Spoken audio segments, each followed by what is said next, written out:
Billy Harless here. What's up, Billy? Hey, how y'all doing tonight? Here to talk about a disappointing performance on a late kickoff primetime by the Panthers divisional game. Big loss, disappointing loss. It was really just an overall ugly performance. We're going to get right into it, and we're going to start it right now.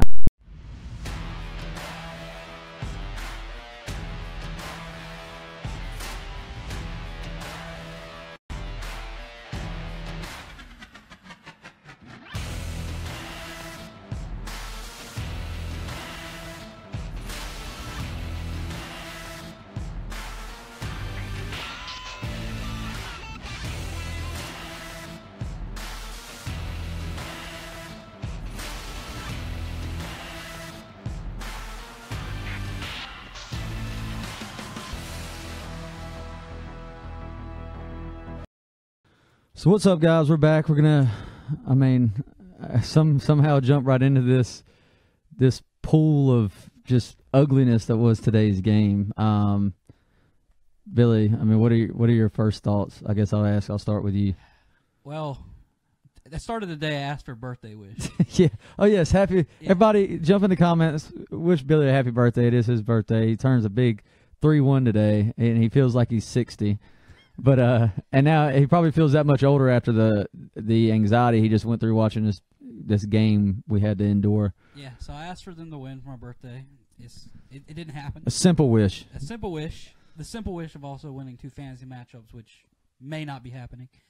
But the game today was very disappointing. Lots of drop passes, and of course the bad officiating. Yeah, man, that was it was really hard to watch the Saints get that offsides call right after we got screwed out of one. And it was the opening drive of the second half, which is, you're down a touchdown at that point. It's kind of a big deal. And people can say that's the exact reason we lost the game. We had plenty of other opportunities and this and that. Yeah, but if you go down and score there, it changes everything on the outcome of the game, possibly, definitely momentum-wise. And I think people oftentimes don't look at little things like that, and in professional sports, it's little things like that can make a big difference down the line. Now, granted, the offense did not move the ball a whole lot today. They did score a quick one late, which gave us some hope, and they started off great with the first drive, and then it just, I don't know what, we're going to jump into the offensive recap, but that penalty not being called when that ball was snapped ends up a huge sack. Yeah, and that's a mental killer. Yeah, and I think that was it. The offensive line they were sitting here like, what's going on? The snap goes, and then boom, the guy, they were sending a blitz on that play, and it was just everything fell apart on the line front, and it completely. At that point, it changed everything. Carolina had finally gotten some momentum starting the second half. I was disappointed. And the end of how the end of the first half went with 2 timeouts. So I guess that's what we're as we do every week now. We got the offensive recap, defensive recap, Cam's Dog Award. We're going to get into that, but there might be a surprise for you there, play of the game, and of course the road to the playoffs right now, which is really the biggest thing in this whole situation with the way the NFC is shaped up. But y'all be sure, just go ahead and if you jump in a discussion, go ahead and start dropping your thoughts in here. You can call in if you want to. We'll take your thoughts. We'll talk to you about whatever opinions you may have. That's what we like to do. We try to get y'all interacting with us as much as possible, especially through the line. That's really what we want to try to persuade you to do. But right off the get-go, offensive recap. My biggest disappointment was after the first drive, both teams made it look easy on each other's defense. And then the Panthers just seemed to, I don't know, it felt like they just went straight to trying to run the ball when they opened up doing play action, some different scheming and things. And then it seemed they just went straight to running the ball. They took the ball out of Cam's hands at times, I felt like. And then we can jump all over the wide receivers today. Were just absolutely terrible, from Devin Funchess top to bottom. Brenton Burson may have been the best wide receiver we had all game. Yeah, I would agree with that. And I've defended Brenton Burson as far as being reliable and having good hands, but he literally was the only player I think that caught the balls that were thrown to him today, and I think it may have been 2. Yeah. Two. I think he had 2 targets today and had 2 catches. Let's see right quick if I can pull it up. Okay, he had one catch for 18 yards. Oh, the penalty was near the red zone, and we took the pass interference that he got called for, but he did catch that ball. So, I mean, Sterling Shepard dropping a streak over the middle late in the game. Devin Funchess had a absolutely terrible game, just horrible. And then, of course, you have the Kalen Clay thing on special teams. Demir Bird finally got open, and Cam was getting rushed and threw off his back foot and just underthrew him a hair, and that would have been a quick touchdown strike. Just, I mean, there's not a lot of good to say. I don't think there's not a lot of positives from today, and it does suck because as soon as we see the offense going, I mean, we knew the defense was good for New Orleans, but the offense shot themselves in the foot today. Yeah. Corey Davis jumping in comments right here. Cam and the offensive line should know how to snap the ball when there's a neutral zone infraction or offside. It's a free play and protects us from missed call like today. This was the same thing I told Billy when that play went live, because I didn't actually, when it happened live, I didn't see the offensive lineman stand up, and that was my first thing I went to Twitter about. Guys, you have to stand up there and get that penalty drawn. And then they showed the replay, and 3 of our offensive linemen stand up. You don't have to snap the ball there. Yeah, it would. Realistically, you would love for them to snap the ball when they see that, Cam to take a deep shot for a free play, yes. But it doesn't excuse the fact that was a terrible, blatant missed call by the referees that would have gave Carolina a first down to start the drive on a 3rd and 2 or something short. Yeah. That's just ridiculous, and there's no excuse for that. Even if Cam and them don't, that's just ridiculous in my opinion. You can't sit there and watch that kind of thing happen. And then later in the game, it was way worse against us. And then the one they called on us, I don't know. The refs they were blind. I don't know if they were just sleeping. They were taking play off.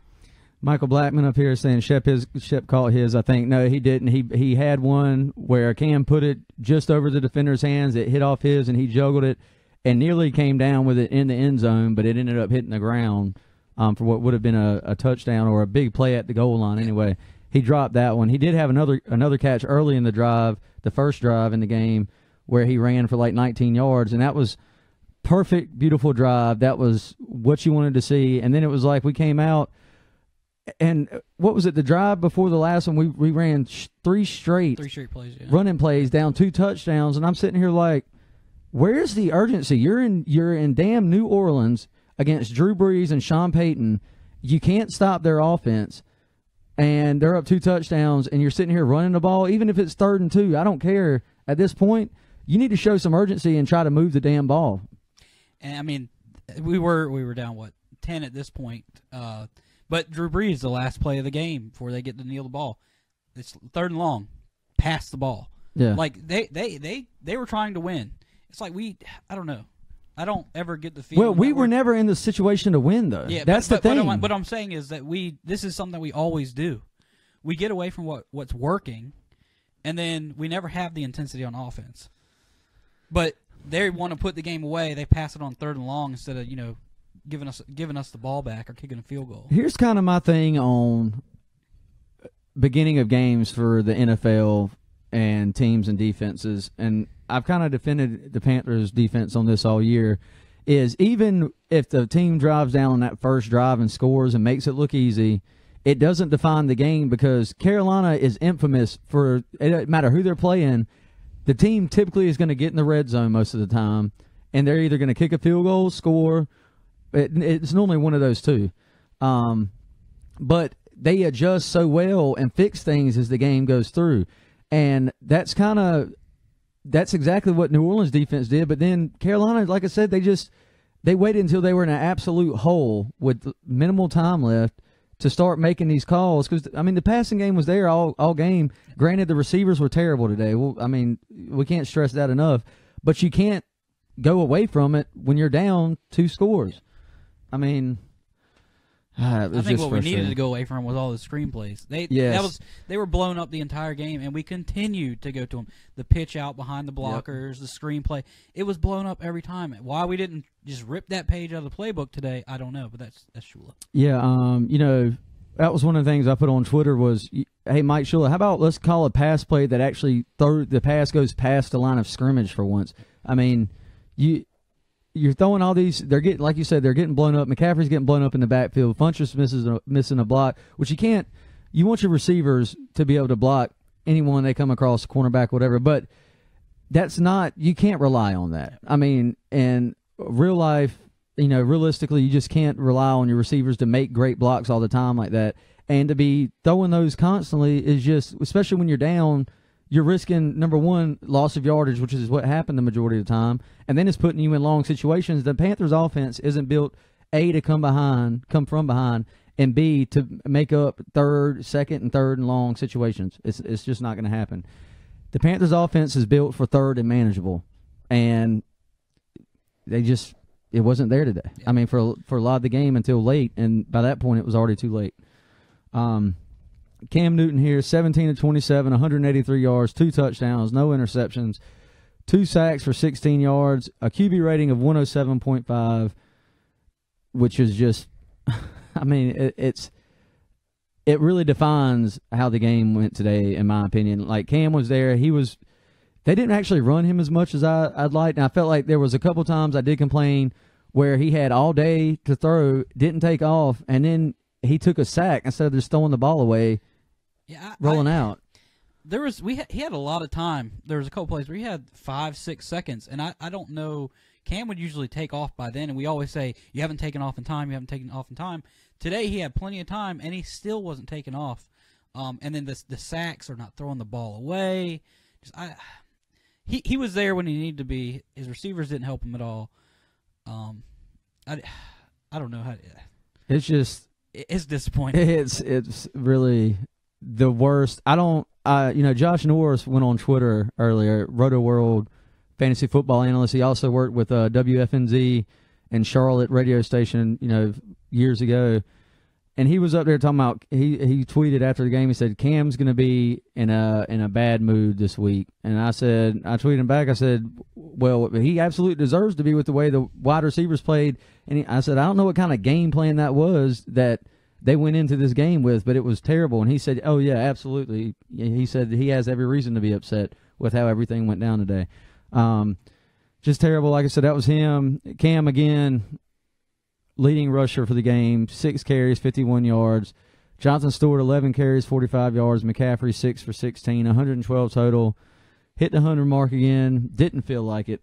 We wouldn't have hit the 100 mark because if Cam, that big play that, I don't know how he wasn't tackled way before that. But and we talk about it each week. McCaffrey wasn't used in the backfield today, and we weren't able to get him in a rhythm.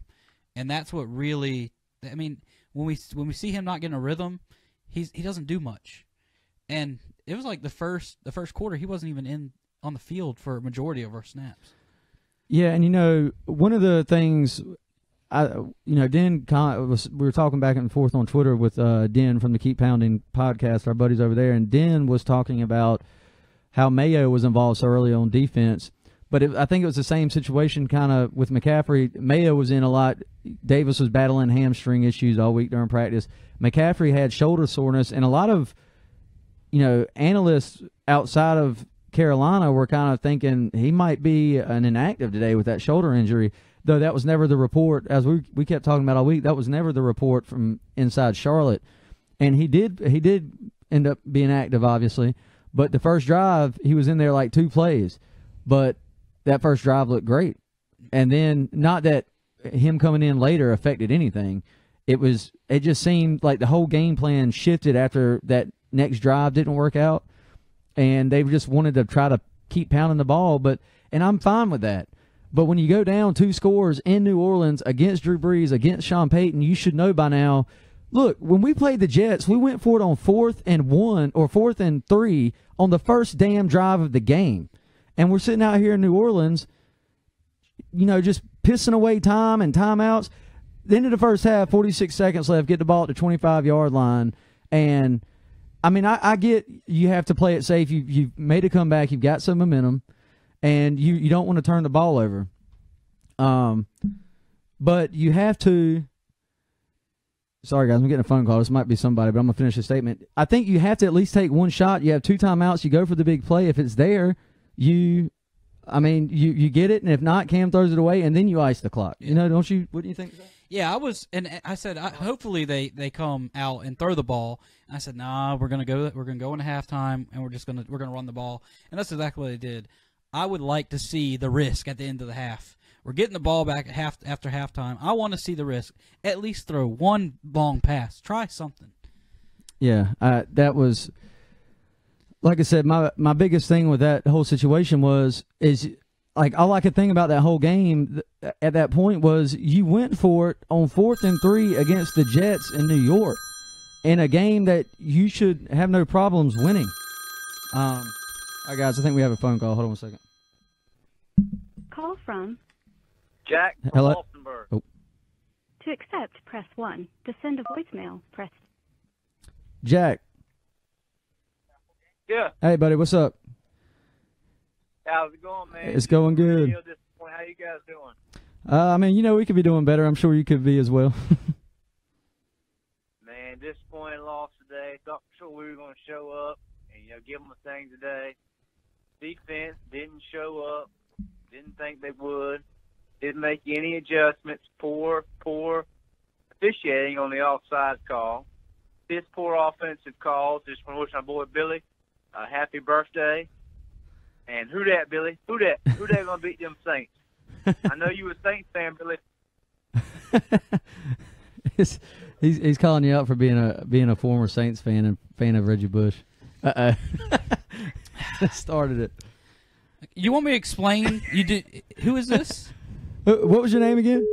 Oh, I think he left. So I'll explain my Saints fandom. When I was in high school, I played football.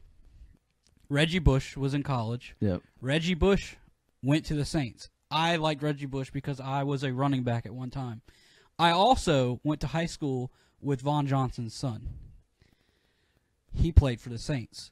So it became I'm going to be a fan of the Saints because of a player, and plus, I was around a player that played for the Saints.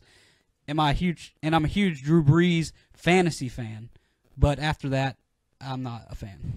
Yeah. And he's always pulled for the Panthers in his time. I've always given him a hard time for having that little bit of thing. And as soon as Reggie Bush came out and did not shit, he was quickly off of that. But like he said, he claims he was more of a player fan than he was an actual Saints fan. So there's that situation. But yeah, terrible officiating. And he was pointing out the same things we were. He didn't expect the defense to show up. And I mean, we knew the Saints were going to put up points. And that jumps us right into the defensive recap for this game. Alvin Kamara is an absolute, the guy is ridiculous. The rookie is ridiculous. He's a phenom right now, and he's living up to every bit of the hype. But it's so hard for me to give him so much credit at times because these guys have him fully wrapped up, and then it's like they just let him go.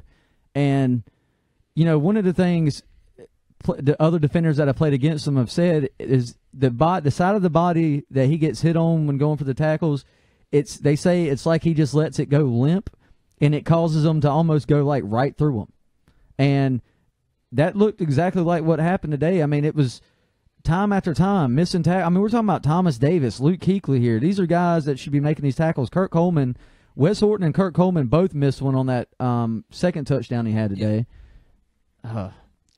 And that was what I said last week. I said Kamara is going to be what kills us, and Kamara was what killed. What did he end up with today? Let's see here. Yeah, let's look at that. Kamara, 60 yards rushing and 66 yards receiving and 2 touchdowns off the rushing attempts. 6.7 yards a carry. The dude, I think he's averaging 7, 8 yards a carry right now in the NFL this season. It's absolutely retarded. Yeah, it's rookie. I mean, he's rookie of the year. At this point, give it to him. Yeah. I mean, even if he tanks the rest of the way, you can't convince me Kareem Hunt's anything close to him at this point. Oh, God. Mark Ingram, 14 carries, 85 yards. Obviously, we shut him down for the most part outside that 72-yard gash that we gave up. Just 148 yards total rushing for the Saints offense. And what was the biggest thing we talked about in our preview this week when we went live? Stop the run game. And obviously, Alvin Kamara was the biggest part of that. Even if you let Ingram get his 85. You couldn't let Kamara, whatever I think it's Kamara actually. Yeah. You can't let Kamara do his thing and break these touchdowns, and that's what the Panthers did. He had 13 carries for 13 yards, but he had one carry that was 72. Yeah, I mean, every time I saw Ingram on the field, I was like, okay, here we go. Third down, fourth, they're going to punt it to us. Yeah. Kamara would come out, and I was just like, damn. Yeah. Like, I never was worried about Ingram. And I know every time you saw Kamara line up in the backfield, I was like, crap, it's the greasy thin man. Yep. Like you can't tackle him. He's going to get hit and he's going to break 3 or 4 tackles and gain 10 yards before the guy actually finishes off things there. Disappointing. And then Drew Brees, the thing I talked about when I went into film review last week talking about this defense was the seams were getting exposed, and they have been exposed with Carolina. It's nothing new necessarily, but against the Jets, it was more so them giving the inside leverage. And today, the Panthers' defense in the zone was not getting enough depth on the routes. Luke Kuechly got beat a couple times like this today. And like I said, I'll go through the film review again this week, and I'll go live with that, and we'll talk about it, and I'll break down what it was. But that's big. Luke gave up a big Willie Snead third down. This defense could not get off the field on 3rd and longs. And every time it was 3rd and long. They weren't 3rd and necessarily manageable, within 3rd and 5 is what I call manageable. Yep. They were 3rd and long situations and constantly got beat. And when you do that, it's demoralizing. Oh yeah, it's definitely demoralizing. And to me, the offense not clicking and the defense doing when they did make the stops. The offense and special teams just slapping our defense and putting them right back on the field. And for as long as you can't, the offense and and Kalen Clay today on special teams really screwed us. Yeah, and we can that goes into kind of the defensive side of things, special teams. You finally get that quick stop. Sean Payton gambles with Drew Brees on a second down and 1 to take play action and go for, try to take a shot to kind of, I guess, put a dagger in at that point. And the Panthers blitz at the same time, get the sack, and puts them in a 3rd and long situation. They get the stop, and you're like, holy shit, we actually have a chance here. We're going to have good field positions. They were down at their 5, I believe, at this point. And you punt it, and, I've said this to myself, I don't know how many times, but I never, some things I just keep to myself because I don't want to wish it. And one of the things was, as good as Kalen Clay's punt return last week was, what worries me with young returners in NFL is ball security and them trying to do too much. And Kalen Clay did that. He did it twice today on punts anyway, and he was able to get a couple of yards off of it. He tried a little step back move, which you don't go backwards when you're receiving a punt. You make one cut, you go down, you call fair catch. And he tried to make that move today, and he fumbled at the worst possible time in the game. And it really, obviously, it's not the only thing that went down, but it played a big part in it. Yeah, and while that ball was in the air, I said, just catch it clean, please. Just catch it clean. Call fair catch. And I said, yes, he caught it clean. And then I see him take that step back. To accept, press 1. To send a voicemail, press 2. Too much dancing. Just hello. Hello. Hey. Hey, I want to talk about the Panthers game. Yeah, what's up, man? I just got done watching it. Yeah, my name's Jaquan. Okay. Hey, Jaquan, can you do me a favor and turn turn our feed on your phone? Just turn your feed off that you're watching. Yeah, there you go. Thank you. Yeah. Go ahead. Yeah, I can do that. All right, sweet. So how do y'all feel about our receivers? Because obviously it seems like we need some new receivers because we can't just rely on Devin Funchess. And Greg Olsen is also hurt, so that's also a struggle. Yes. And I completely agree with you. One of the things going into this, Jaquan, that I was excited about was getting Damiere Byrd back, and he showed what he can do with the deep threat when Cam missed him when he got pressured and missed him deep. But the thing is, we didn't take deep shots the whole game, and if you're not using it, it's kind of pointless. Greg Olsen being out was clearly a big hurt today, and we knew it would be, but we were hoping we could get by, and it didn't happen. But that's exactly what I was saying, because there was a guy who was asking me, like, what's going on with the game, and I was like, we don't got Greg Olsen, and Greg Olsen's like one of our key parts to the offense. Yep. And plus, like, that whole thing about Kelvin Benjamin, it was like everyone was saying that he was like, he was like him and Devin Funchess are like the same player, but I was like, well, one of them is really aggressive, and the other one he's like a speedy receiver. Kelvin was aggressive, and Devin was, Devin's the speedy one. Yeah. And so now that we don't have him, it's kind of hard to do things because now we got to rely on other receivers, and Brenton Burson is stepping up. And how do you feel about Brenton Burson now? Since we resigned him like for the third straight time. Yeah, I mean, Billy, how do you feel about Burson after seeing him? I mean, he's back after the Benjamin trade, but I mean, what are your thoughts on Burson so far? I mean, when he needs to catch the ball, he catches the ball, and he's there in those clutch situations. When we've had him on the team and over the years, when the ball is to him, he's majority of the time catching it. Today, he got turned around on that penalty. He still caught the ball. Yep. Of course. Yeah. A better player may have got the touchdown. He went down at the one. Would he have, a better player would have jumped to the end zone. But we still got it. But I mean, besides him muffing the punt, 2 years ago? Yeah, in 2014 in the playoffs, in a position he should have never been in. That's my biggest thing is, like, people hate Brent Burson for one play that I can tell you, he would never want to be on the punt return team, returning punts. Yeah. Most people wouldn't, and he was in there because of injuries that year. And that's what everybody remembers him for. But his hands overall, that punt. Yeah, his hands overall, I think are good. I mean, he's always caught stuff. He's constantly in there on possession downs for like the big first downs on third downs. He had one today. Obviously he's not the ideal receiver we'd want out there. I think Damiere Byrd can do something for us. But as far as if you're talking future. I mean, I don't know, man. I mean, we really can't rely on Devin Funchess, but I will say this. I think getting a healthy Greg Olsen back is a huge boost to everybody else in that receiving core because it's another weapon that stretches the inside of the field on the seams. That's what Greg Olsen's great at. Yeah. And, like, also another thing about, like, Mike Shula's play calling, because like you guys were saying earlier, like, we ran the ball 3 straight times, and it was like, why didn't we throw the ball down the field? Do what? Like you were saying, like how we ran 3 straight running plays, and we didn't throw the ball down the field. So I was like, what is Mike Shula doing calling 3 straight run plays, even though we need to get the ball down the field? Yeah. And we're struggling with the running game as it is. And the thing at that point is if you're down a touchdown, okay. I mean, it was a 3rd and 2. We're trying to establish the run game and dominance in the trenches. I get it. If you're down a touchdown, when you're down 2 on the road against a team like the New Orleans Saints and Sean Payton, Drew Brees, Alvin Kamara, this team that's been loaded with weapons and shown it, and you know how they play at home fast, you can't give the ball back to them there and risk that, in my opinion.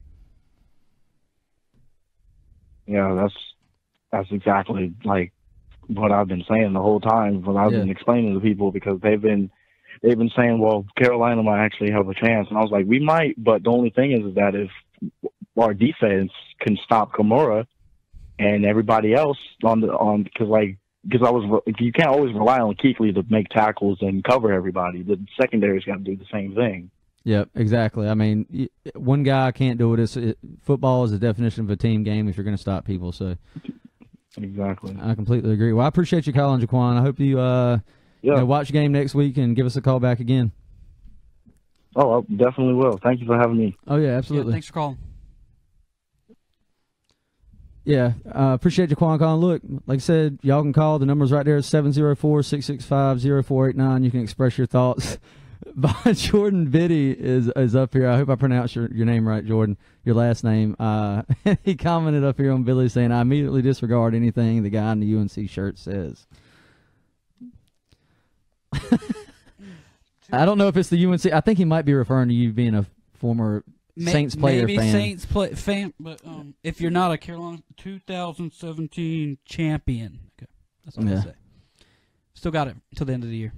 Corey, thanks for pointing the people in the direction of the number for us. Yeah, y'all call in. We're happy to take y'all's calls. We're going to try to start moving down. I know we were hitting the defensive thing right there. I think we established it. Kamara beat us up, and then when he wasn't, Drew Brees was taking full advantage. We got him rolling in here right now. Call from. To accept. You're on Panther Source. Yeah, this is John from Littlefield. Hey, what's up, John? Yeah, I just want to get you guys' thoughts on the field goal with 12 minutes left. Did you agree, disagree? Why not? He wants to know about the field goal with 12. Did kick the field goal? Yeah. Yeah, we went for it. We went for it on 4th and 6, yeah. And this is John. He's wondering about the field goal situation. And, it's funny you ask about that, and that's a good question, John, because a good friend of mine, Brandon, and I think he's watching now, he actually texted me immediately, and he said, why did we go for it on 4th there and not kick the field goal? Here's my thing with that, and this is what I told him, and I think Billy agrees here. If you kick the field goal in that situation, you're still down 2 scores with 12 minutes left in the game, and you haven't been able to move the ball much against the New Orleans team, and they're getting the ball back. And essentially at that point, I mean, we're inside the 15 at this point. If you advance and you get the touchdown, it's a 1-score game, and if somehow you can rally like we ended up doing after we failed on that attempt, and you stop them, get the ball back, the next time you score, you're tying the ball game versus you're cutting the lead down to 4 or 3 if you go for the 2-point conversion. I think that was the difference. You think so? Yeah, I think that you have to go for the touchdown when you're down 2 scores against the Saints. A field goal is not going to be good enough because with the time left of the game, you're most likely not going to get the ball back twice to score. And I just think it was bad route running and a bad play call on 4th down. Funches picked a terrible day to have a bad day. He should have got more depth on that route. Yep. Nope. Is that really? Okay, I mean, you agree with that? What's that, John? Well, I'm saying, I feel like so if we would have kicked the field goal, take the points when they're on the board, Mm-hmm. and even though you're right, scoring twice would have been tough, but the second time we would have been scoring would have been for the lead. So I feel like you don't leave points on the field. It's oddly irrelevant because we're off. Well, yeah, it's I see your point with the irrelevance part, but yeah, that's what Billy was saying. He agreed because, I mean, the second time you score, you're taking the lead, but there's no guarantee with the Saints that they're not going to score the rest of the game. At that point, you can't sit there and say Rivera's gambling that they're going to score again, and you want to keep it to a 1-score game as much as you can versus 2. Even if you do get 2 stops, if you get to 4th down and you get the stop on the next one, you're tying it, and then if you do get another stop, you're going for the lead. And my whole thing with that is like we talked about earlier, it was again in the Jets game. Near midfield, we went for it on 4th and 3 on the opening drive of the game. And, I mean, I know this was a 4th and 6 situation we're talking about now, but we're down 2 touchdowns, 12 minutes left in the game, big divisional game. You can't, and it's a top NFC team. You just can't risk it, in my opinion, doing that. And I think that's what he went with as well.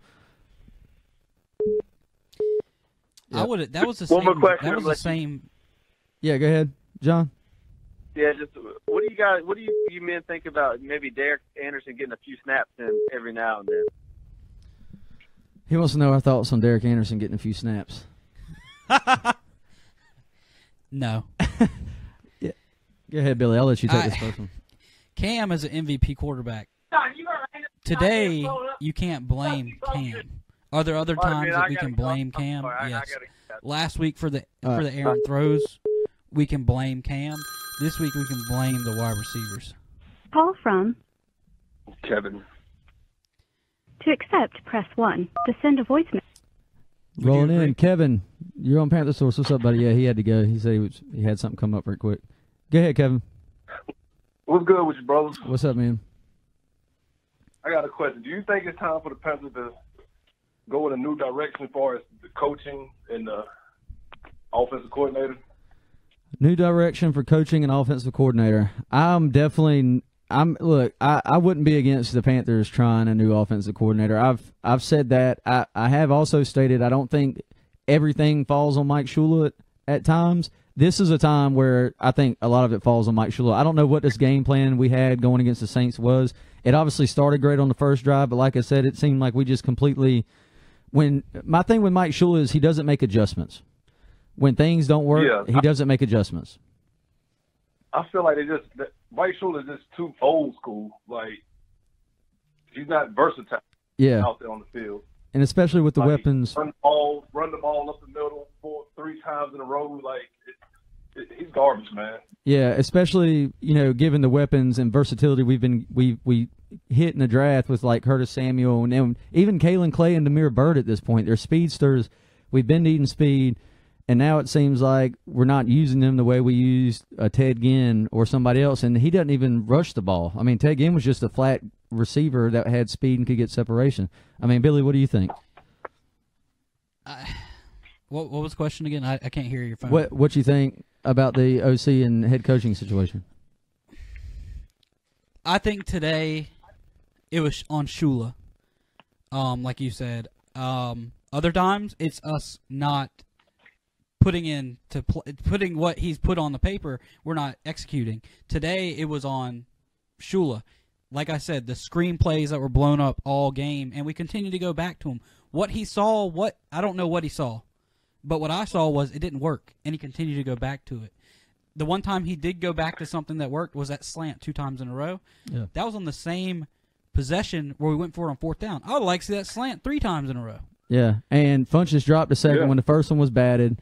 Funch just flat out dropped a second. It was like I said, now the receivers had a terrible game, and it seems like we kick ourselves in the foot. We can't get it out of our own way this season and big games. And that's the kicker for me. And that's, Den, not necessarily just Den, but other people, and you might agree with me, Kevin. I posted on Twitter after this game, now we kind of have to pull for the Falcons to pull at least one upset on the Saints. And, you really have to hope for the Panthers to win out if you want them to win the division this is. And to get a wild card, we're going to have to hope Seattle loses tonight, obviously, to the Eagles, which is very possible. But you don't like being in a situation with your team where you have to rely on other people winning because it kind of says something about your team. We had a chance with this team to control our own fate the rest of the way. Now, look, New Orleans is a great team. This isn't like losing to the Bears earlier this season. This is a legit Super Bowl contender. So that part is understandable, and we hurt ourselves a lot today, but New Orleans really just stomped us again. But you just hate to have to rely on other things to go your way to win a division, and even to get into the playoffs. Now we got to play Minnesota at home next week. It's not going to be an easy game. Rodgers might be back for Green Bay if they beat Cleveland next week. And then you have 2 divisional games. The Bucs shouldn't be a problem. If they are, we don't deserve to be in the playoffs. And then we have to play Atlanta to end the season, which could determine a wild card spot if they get hot like they have been. And that's not a situation you feel real comfortable going into after the last 2 weeks' performance. I got another question about the cornerbacks. Do you think that we need a better tackling cornerback?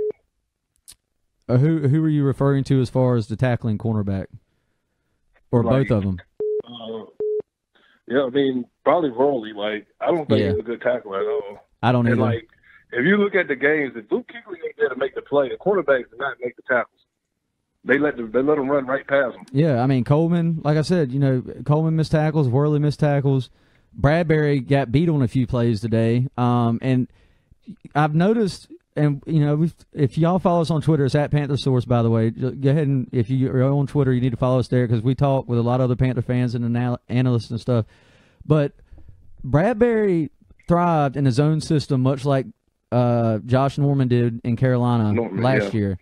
This year, Wilkes has gone and split it up a lot more into man coverage, and that's where Bradbury's really gotten beat on these things because, for a DB, you've got your back turned to the quarterback and the ball, so you don't know where the ball is coming in. All you can do is read a receiver's face, which gives you no reaction time.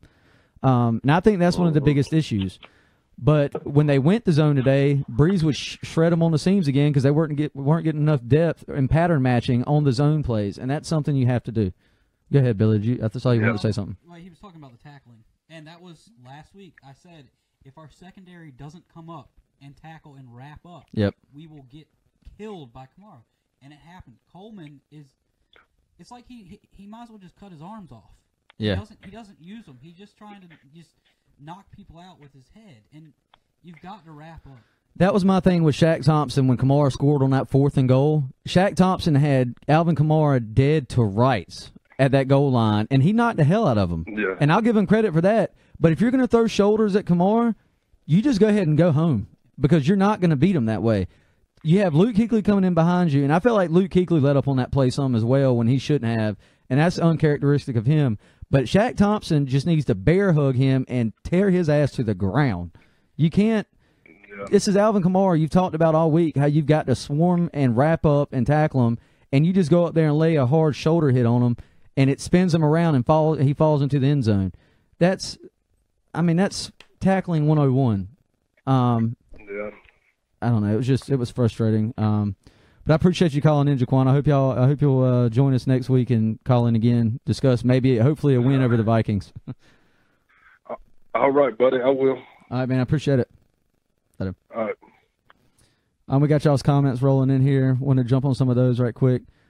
Horrible in free agency and have to get rid of Shula, Jessup Culp, Alexander Babb. This is pretty funny. My dog catches better than our hands were today. Terrible loss. But we have to focus on the Vikings and winning out to make the wild card. Keep pounding. Yep, that's the biggest thing.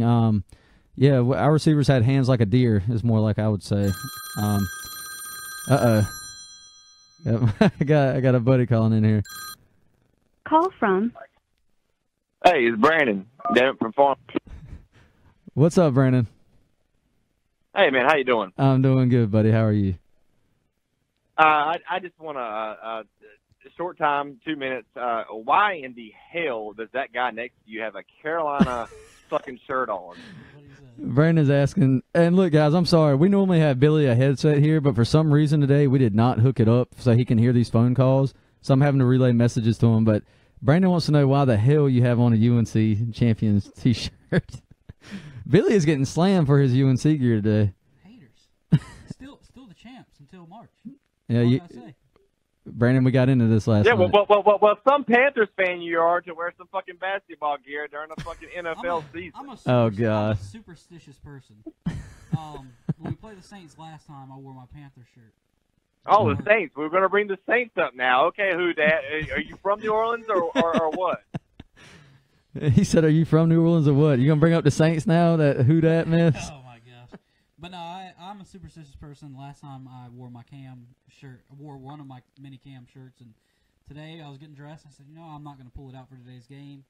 I'll bring something else out, and it didn't work. Yeah, it didn't work. Well, I mean, Billy, I know you personally, but it's just one of those things where it seems like that you're like a Saints fan, man. I mean, I don't understand. You draft Drew Brees in all your fantasy leagues. And you just knew that Carmen was going to do so good this week. I mean, like, what the fuck is the inside scoop here, man? He said it seems like you're still a Saints fan. You just knew Drew Brees was going to – you always liked Drew Brees, and then you just knew Kamara was going to be so good. Where's your inside scoop at, and why aren't you sharing it with people? The league knows Kamara's going to be good. That's common knowledge. Yeah. I think we all had to know Kamara was gonna get his today, unfortunately. I was hoping not. First time since I've ever played fantasy, I do not have Drew Brees on the team. Screw Drew Brees. And he actually hasn't been great this year. I mean, he's made the plays when he needed to, and that's all you have to do. But he hasn't had to be great, and that's the Saints would love that if they could do that every year and have him play till he's 45. I mean, damn, the guy's 39, and we're over here talking about Tom Brady being a miracle. So, is that all, Brandon? Are you done giving Billy shit about his his Saints bias? I guess so. I don't know where he went. All right, cool talk. Ross Levin, what Jordan Rodriguez thinks, holding up the middle finger. That's pretty damn funny. The bottom line is that the whole team has to play better and coaching staff has to call better plays. Johnny Aldridge. I mean, yeah. You have to execute, and like I said, the game could have been a lot different, and we might not be having this discussion about Shula. Had some receivers made plays that they should have had. Again, that doesn't completely fall on Shula, but I think the game plan was just really odd today considering what you had a week to prepare and all the hype, and you know how big this game is. I just thought it was really odd. I would have liked to see, when we didn't get that call for the neutral zone infraction, I would have liked to see Ron Rivera get more fired up than he was fired up. It wasn't. We went to commercial, and they came back, and they were saying how fired he was still talking and pleading his case to the rest, which is more than I've seen him do in a long time. So I'm not going to complain. He's very calm on the side. I would have liked to see a lot more. Yeah, well, I mean, Get a 15-yard penalty. That's what I would have done. Let's see here. Don Garner, Shula needs to go. No game plan whatsoever. Rivera stands on the sideline with his arms crossed. What modern coach does that? Bill Belichick. But Bill Belichick has 5 rings, I know, and it excuses Tom Brady and his damn cussing out of his offensive coordinator in the face today. Tom Brady can't be touched. Gronkowski and his late hit today also get excused because they've won Super Bowls. No, to hell with that. You still have to act like the rest of it. And, you know, my whole thing with that kind of thing is, you know, if Cam did that, it'd have been crucified. Even if he had 5 Super Bowl rings, he would have been crucified. And my thing is guys, if you think the NFL is a happy-go-lucky, pretty league and it should be, you know, everything should go right and you should say the right things, I wish the majority of people could step foot on an NFL field and hear you see them mouthing the words all the time when you can't hear the audio on live games. It's vulgar. The NFL is a vulgar, ugly sport down on that field. And I think people blow everything out of proportion, whether it's Cam, Tom Brady. They have every right to be mad. They're getting paid to win, and they want to win so they can get paid more, and they want to win because they want to win. And I think they have every right to be upset when they want to be upset. I'm not going to get mad at anybody. Tom Brady acted like a fool today, but you know what? He was upset with something, and he wants to win. That's a competitor in him. That's the same thing I say when Cam Newton is upset when he loses football games. I don't want a quarterback that's going to be okay with losing football games. I can guarantee you every quarterback that goes up to that press conference after losing a game is sitting up there being all, yeah, well, we just got to come back and be good next week. You know, we're going to fix it in practice. Yeah, they're going to try to fix it, but inside he's saying he wants to cuss everybody out. He's mad. You see it with Luke Kuechly's a perfect example. On the field, he looks like he's about to demolish and kill somebody, and then he's all nice guy. You know, so it's just a competitor in him. I think it's overblown, personally. Let's get back to the comments here. I got really worked up there. Stewart is old, and we need more burst. Also, more bird deep. I agree. Yeah, I would like deep shots, we man. We saw the deep shots early. I would like to see more deep shots, and I've not been a Stewart fan since preseason. I called him washed the first show. He goes in and out all the time. When he does good, he's like, yeah, maybe he's not done. And then the next week he shits the bed, and then, yeah, he's done. Yeah, I think he's done. But the running game as a whole didn't work today. So, again, that's when I say you can't judge one player when the whole system doesn't work. And that was the case earlier this year. That's my opinion on it. The offense has been it's been such a roller coaster. If they don't get it together, really, if they need to go in there and win, I don't care how it is against the Vikings, but over the next 2 or 3 weeks, you need to find that offensive rhythm again and find it quick, or you're going to be in a world of trouble because this defense has shown it can be exposed when it's, you know, when it's off. Obviously, Drew Brees is Drew Brees, but still. Chadwick, Van Nixon, we just went over that. Corey Davis, Worley needs to go. We've talked about that in the past, but missing that interception today right in the hands is ridiculous. Yep, great point, Corey. Corey normally brings up a lot of good points up here, but Worley actually played a good game today, and then at the end he missed a big interception. Now, that field goal was missed on that drive, and the Saints got nothing out of it, and that was actually, I think it was the same drive we drove down and scored on the next one, wasn't it? Yeah. Yes. So it worked out in that situation, but yes, in most cases, you can't give them that opportunity to score the points. You have to have it. We need guys. We're missing that ball hawk effect. When you're inside the red zone, you don't just want stops, and you have that opportunity. You want a damn turnover. Worley, much like the offense we were just talking about, this whole team's just been like this. It's just been up and down. It's been doing this whole little wave thing, and I'm ready to find out. I don't know what we're going to have week in and week out at this point, and that's why I hate saying we have to rely on other people to win. I think this team is a playoff caliber team.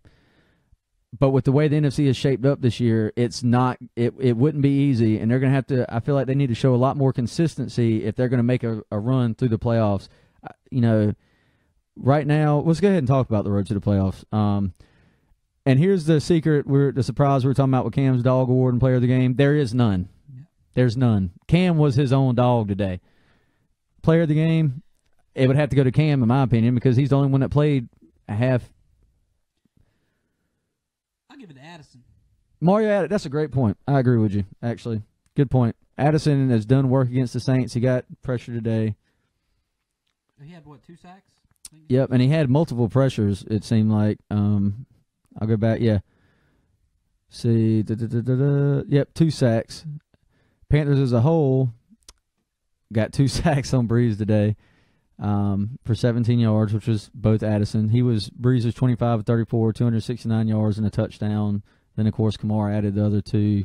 And then Michael Thomas had the one where on a 3rd and long in the red zone, for some reason, our zone was dropped into the end zone and left the goal line underneath wide open. I don't understand it. Anyway, that's that. So we'll go ahead and jump to the playoff picture here. And I know this will probably be a popular topic discussion for everybody. Right now, actually, I might just be able to no, I can't pull it up. Sorry. I was going to put y'all on the browser. But right now, I'll read down how it's looking right now. NFC playoff picture right now has Eagles and Vikings, 1 and 2 seed in the NFC, obviously. And then it has the Panthers, Saints, Seahawks, Rams, and the wild cards. Which Panthers right now at 8-4. This is still showing 8-3. Saints are at 9-3. Seahawks are playing tonight. They're already playing, actually. The Eagles, they could fall to 7-5 potentially. The Rams are at 8-3. Panthers obviously have to take on the Vikings next week. You were hoping Carolina wins today, goes to the Vikings, knocks them out, and then all of a sudden they're in a 2 spot because they've got the head-to-head. They're first in the NFC South. They have all this. They controlled their own fate, and it didn't happen. It didn't happen, and it's tough now. Sealing your own fate is good. Now having to pull for all these other things to happen, and we could be sitting at a really good winning record at the end of the year and not make playoffs. Yeah, I don't think 11-5. I think one 11-5 team can make the playoffs this year, and well, it certainly can. There's not really a lot of question about that. But 10-6 team, it could still take a lot for that to happen. But right now, before this game started, the Falcons had just lost to the Vikings. So you got a 2-game breathing room all of a sudden if you can win. Now they're right back on your heels, a game behind. You have to play them to end the year. So, I mean, like I said, they're 7-5 now. Carolina's got to play the Vikings at home next week. At least they're at home. Greg Olsen feels confident. He was in the post-game presser saying he feels confident going into that game about his ankle doing better, playing on natural grass. So that's good. But it's still, the Vikings are no joke right now. I mean, they're number 2 seed for a reason. They've proven they can beat these teams. How do you really see? How do you see this shaking out? We do this each week. You know, starting last week, we really started kind of giving our predictions and how this is going to go and where we think it can lead to. What are your thoughts right now? The Seahawks, the Eagles can pull out the win today. It'd be huge. Yeah, let's see. So it hasn't updated either. The Rams now have 9 wins. Right. Yeah. So, but I mean, everything stays the same except for those other. We have to win out. Because my biggest worry is, of course, next week winning against the Vikings, but then you have the Packers. And if Aaron Rodgers comes back, that could be trouble. Comes back, Aaron Rodgers can put the points up. That offense is just it's crazy good. Their running back now is just amazing, and it's keeping a lot of pressure off of Hundley. So you bring Rodgers back, those wide receivers get the ball again, they get able to score. They're right back there knocking a wild card out. Yeah. Let's see. I just saw Kevin Miller commenting back when we were talking about the Shaq hit at the line. He said that one tackle by Shaq did not lose the game. No, but it was the opening drive, and it establishes dominance, or it can help establish that early dominance. If they get that stop there, momentum immediately goes back to the Panthers, and the Saints come away with no points on their opening drive at home. But, no, it didn't lose them the game. But, hey, that 7 points that would have been off the board late in the game. So there's that. UNC shirt mic not working. I think it is. Y'all let me know if y'all still don't hear it. Shit, come watch my mouth during a Duke game. Gronk stunt was on call for, yeah. Shula. I see a lot of Shula comments going up here. Let's see. TD seemed out of character and missing snaps. Aaron Harold TD. Look, he was battling a hamstring injury, guys, and it bothered him last week. It bothered him through practice. He tried to rest it. And obviously it was bothering him because David Mayo was in a lot this game. But, I mean, hamstrings are a lingering issue. That's the biggest worry with this, obviously, in my opinion. Yeah, it was just a hamstring injury lingering, and that was the reason he was missing snaps. And hopefully, we're talking about a man that's had 3 knee surgeries. Hopefully this hamstring can go away and he can stay on the field. Yeah. I just turned his mic back up, guys. I don't know, maybe he wasn't staying on it a little bit earlier, but I hear him in my headphones, so maybe I turned him up a little bit. Maybe I can hear him better now. What's that Chappelle Show deaf rapper skit? Turn my headphones up, Billy. I don't know what that means. I hope we don't make the playoffs and get embarrassed. Yeah, well, that's kind of the issue, and that's my whole thing with this situation as far as having to count on other people is that's what's worrisome is you get in there, like, as long as you can get in, anything can happen. Everybody starts 0-0. Past records don't matter. Whoever gets hot at the right time, and you hope you can get there just for the hope of getting hot. But if you get there and nothing changes, then you get embarrassed, but hey, you were there. But I felt like we had talent on this team. Obviously, Curtis Samuel going out was a big hit, and we talked about it being a big hit. Greg Olson being out, you can't explain these things. They just happen. Yep. It's football. But hopefully getting Greg Olson back changes all of that. Maybe. It's not going to change everything, obviously. I mean, we had him for one half last week, and we looked fine. But he wasn't on the field a lot. He's not the 100% going to fix everything. Will he help? Yes. Today it wasn't about not having Greg Olson. It was about our receivers on the field not catching the ball. Yeah. I mean, I completely agree.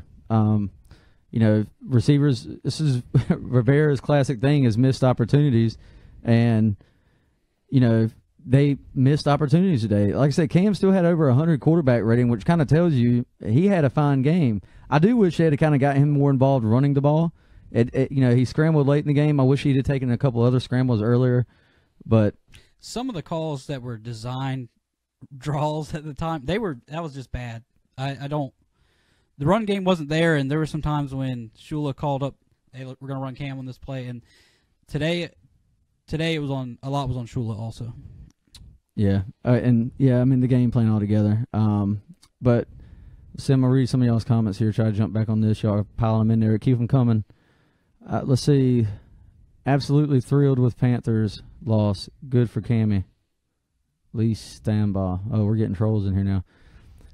I think we've made it. Guys, in case if you are just joining us and you missed this earlier to start the show, I'm Trip Morgan. This is Billy Harless, Panther Source. We bring you post-game show live, following the games each and every week to discuss it. Y'all jump in the comments. You can call in live. We've had a couple callers here today. That's great. That's what we strive for. That's what we want to do. And y'all follow us on YouTube. Subscribe on YouTube. Follow us on Twitter, @PantherSource. All of that. It's all @PantherSource. Anything social media. It's Panthers_source on Instagram. That old IG thing, Chris, come pick me up. I got the beer. Now we're getting parties in here. We really are making it this week. Check my shirt I wore tonight. These guys are going back and forth. James McNeely, there would be 7 points off the board if the refs would have done their job for the offsides call. I completely agree. I really feel that's a momentum changer in the game. I can't say they wouldn't have went down and scored on the next drive, but the Panthers may have had 7 to answer with before that and cut the lead to 1. I mean, one possession. It was just so disappointing. I expected so much. I didn't necessarily wasn't guaranteeing us a win. I just felt like the game would be close and hard fought like it has been the last few years in New Orleans. Both teams have scored over 31 points. And what did the final? It was 31-21. So once again, another 31-point game over the last 4 years to the winner. Carolina just couldn't get it done today, guys. That's really what it boils down to. Check some comments one last time. let's see. Luke Haynes, we haven't beat one good team besides New England and Atlanta. These last few games will determine our season. Are y'all worried about Khalil's struggles? I'm absolutely worried about Khalil's struggles. His face mask penalties today were crucial. They came at crucial times on top of it, but they're crucial nonetheless because they're 15-yard penalties. Yeah. And they were awful. Now, granted, this offensive line we were talking about in the preview this week has been playing well. And Cam only got sacked twice today. He had time several times today, this afternoon. One time he took a sack we were talking about he should not have taken. He should have just thrown the ball away he had all day or should have scrambled. We were sitting there begging for him to take off. Yeah. By one point it was like, what are you doing? And then they come up, sack him, and he doesn't even throw the ball away. But I can't fault the offensive line completely. I think they played well enough to win the game today. But again, receivers dropping balls, it's really getting old talking about that same thing. Year in and year out, you think you get a new guy here or there, and you're like, yeah, this might be it. It starts working for a while, and then it falls apart in a big moment in a big game like this. It's just and I was more so disappointed with Devin Funchess than I was anybody because we have been so happy and pleased with him, and he picked a bad game to have a bad game. Yeah, it was. Hopefully he doesn't have any more of these games the rest of the season. We can't afford him to have the game he had today the rest of the season. Yep. Antonio Jerome Correll, wish we could have gotten the ball to Bird in the end zone. Yeah, look, that was a big miss. Cam threw off his back foot, getting pressure up the interior. I just wish they'd have taken more shot. And we'll have to go back and watch the film again and see how much he really ran deep. But I feel like that was something they could expose this week with Bird because he's so good at that. And it showed. He had that guy beat by 3 yards. Yep. And Cam just underthrew him. I actually thought when Crawley tipped the ball up in there, I thought it was going to fall right into Bird's hands from the angle the camera was at, but it missed. Anytime we need 1 yard, Cam needs to run the ball. Completely agree, Jake Hollifield. And we did that. We did that today. Yeah, finally. Yeah, that's something that I agree with. But the times when it's second and long and Shula's like, oh, let's try the Cam draw play with two blockers. If the game's close, I'm fine with it. Yeah, but today is not the time to try it, and it didn't work. And that's the thing with Carolina, as we said it earlier, they're not built to come from behind. They lead the league in time of possession, and actually, I would bet today New Orleans owned that stat. See if I can find that here. But Carolina's not built to come from behind. They're built to win physically, control the clock, and stop you on defense. That's what their MO has always been. Time of possession, New Orleans owned it 33 minutes and 21 seconds over Carolina's 26-39. It's like I said, and that's what it's weird to see that from a Saints team, but that's what they've done so well with the good running game in Kamara and Ingram. Yeah, when they haven't had that in the past, and they can grind it out now on the ground.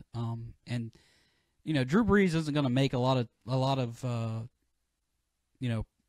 mistakes. And today he didn't have to throw the ball. We didn't have to try to force those mistakes. And the times that he did, our defense backs just dropped the possession. Yep. We talked about Marshawn Lattimore being out again this game and how the Saints defense had given up 2 consecutive games to 300-yard passers defensively. Excuse me, guys.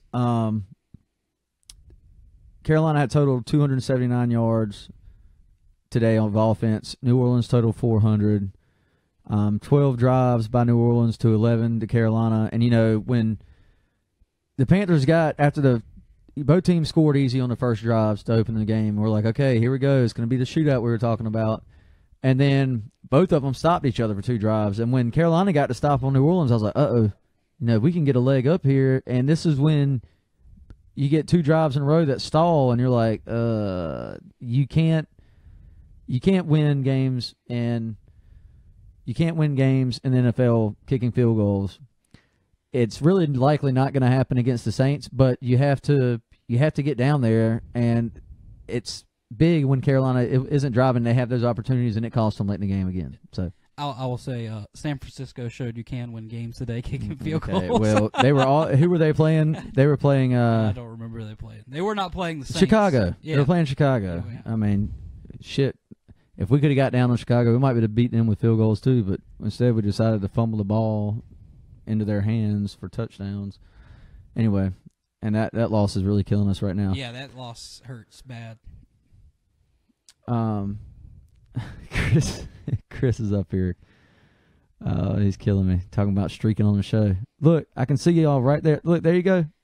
There you go. You're right there on the football field behind us. Hit these other comments. Shepard's drops are getting out of hand. Yeah. Corey Davis, only Khalil can get 2 penalties in one play. Yeah, that's a good point. The holding and then the face mask.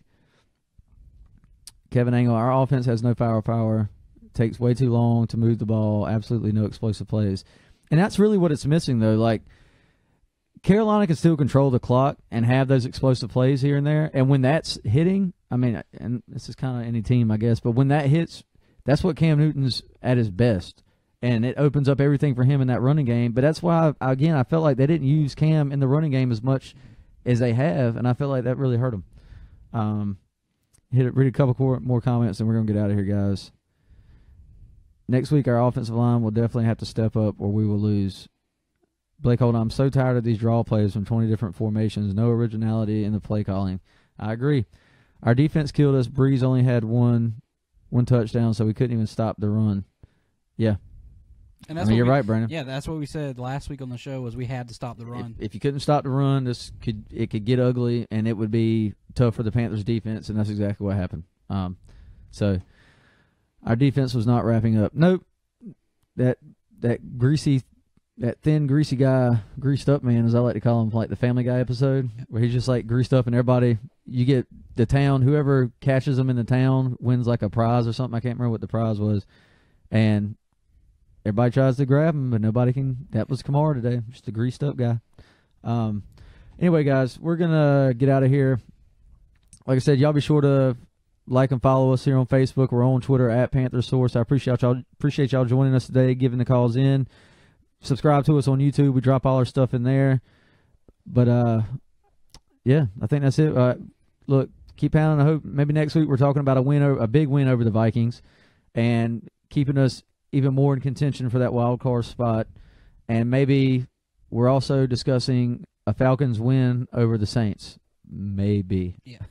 I wouldn't count on that necessarily, but it's the NFL. That's why you play the game, right? So I'm Trent Morgan. This is Billy Harless. Keep pounding, and we will see y'all next week. Yep. See you next week.